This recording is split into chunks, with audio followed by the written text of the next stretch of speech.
Hi, welcome to this episode. I am going to be talking about reflection. I'm a teacher right now, and I do have conversations with other teachers. You have to excuse the noise. I am really in a real school, in a classroom.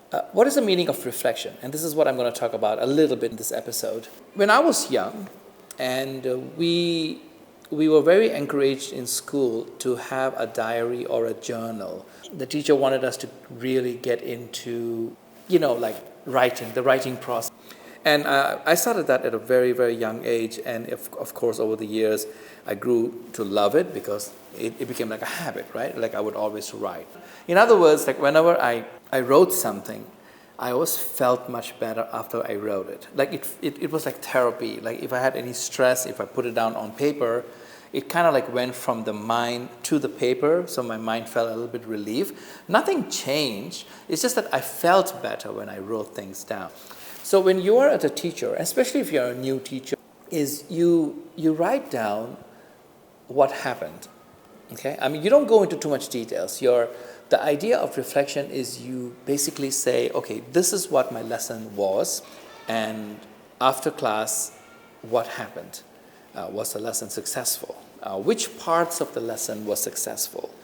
Which parts of the lesson was not successful? In the sense that sometimes I will come into a classroom very eager to do a lesson, and one part of the lesson was very good, and the other part of the lesson was not as good as I thought. Like, I thought it was going to be really awesome, but it was not well received. Like some kids just thought it was boring. And I was like, why is that? What happened? Was it because the lesson itself was boring? Maybe my delivery of the lesson, my presentation of the lesson was boring. Like maybe I didn't check my audience out. Like I didn't remember my audience, and I simply did something and the kids were just not interested in it. That's why as a teacher, like whenever you have a schedule in school, it's nice to use those few free moments to just jot down certain things. I know that when I do a lesson plan, I will always give myself a small little space where I will write down certain, again, these are private stuff, okay? You're honest with yourself. You're brutally honest with yourself. I really don't think this document should be shared with anybody else, maybe your mentor or maybe somebody who's very close to you in the teaching profession, but it's more like a private diary. You write to yourself, you say, oh my God, this thing really totally was not so good. What happened? What did I do? Because you really want to make the reflection work for you. So it has to be very, very private. I have two books here. One is my calendar book, which I always have. My pen, of course.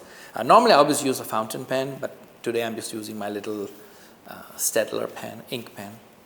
Now I have this other book over here, which is a desk diary.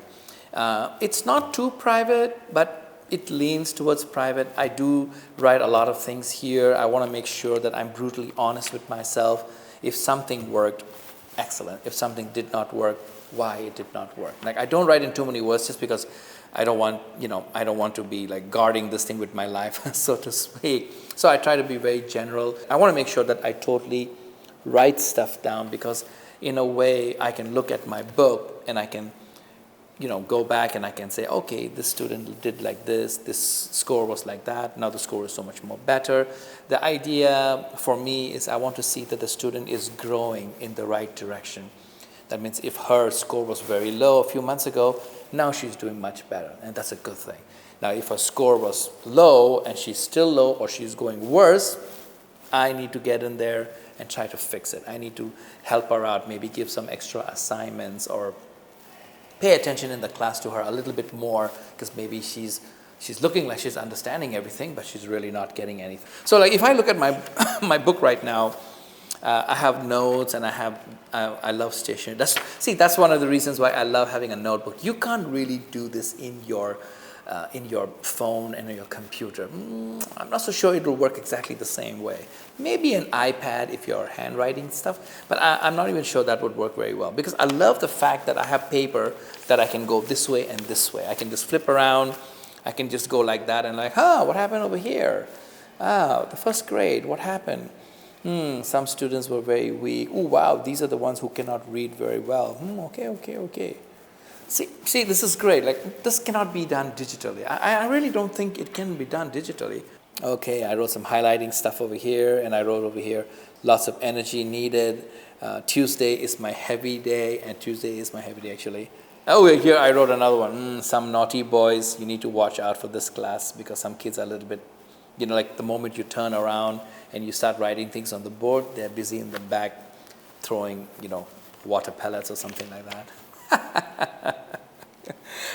I know I'm laughing as I'm reading this to you, but I'll be honest with you, on that day, I probably had my blood pressure really go through the sky because I do remember that day. It was very stressful. It was like the second day of school. Oh, it says over here, second day of school. And I was like, oh my God, these kids are all over the place. Happens, right? It happens. But you see, the purpose of writing things down is just so good. You can't remember everything. I see, I can look back and I'm making this video and I'm basically laughing about these things. Here's another one on Wednesday. Who's the class teacher, so that I know who the class teacher is of that class. I even wrote how was today. I didn't fill it in, but I just wrote the question, how was today? Here's my schedule. Because I teach computer science and I teach a class like once a week. So what happens is I want to make sure what my class is, who the class teacher is, and how many students are in the class, how many boys, how many girls. It doesn't really matter how many boys, it's just the total strength. Because teaching a class that has 10 students is not exactly as teaching a class that has, let's say, 31 students. There's a huge difference between the two. So how you would go into a class that has 10 students would not be the same as how you would walk into a class that has over 30 students. So anyway, this is just nice. I hope you learned something, and it's nice to listen to how other teachers do their thing, because all you need is just one good idea from a teacher, and if you talk to 10 teachers, you just got yourself 10 ideas that will really help you in your classroom. So reflection is more like diary writing, where you sit down and you be honest with yourself and you write what worked, what did not work. And if you want on the side, you can also say, okay, how you want to fix it, because maybe you loved the lesson, it was just not well received, and now you want to redo the lesson in a different way. Because as a teacher, you're allowed to do that. You're allowed to do that. And it only gets better over time. It gets better as you get better at handling your classroom and how you'd like to approach your class. But remember, at the end of the day, it is your class. It is nobody else's class except you and the students in the class. Remember that. Do what works for the student in front of you.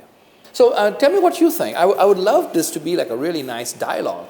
Write a comment. How do you do your classes?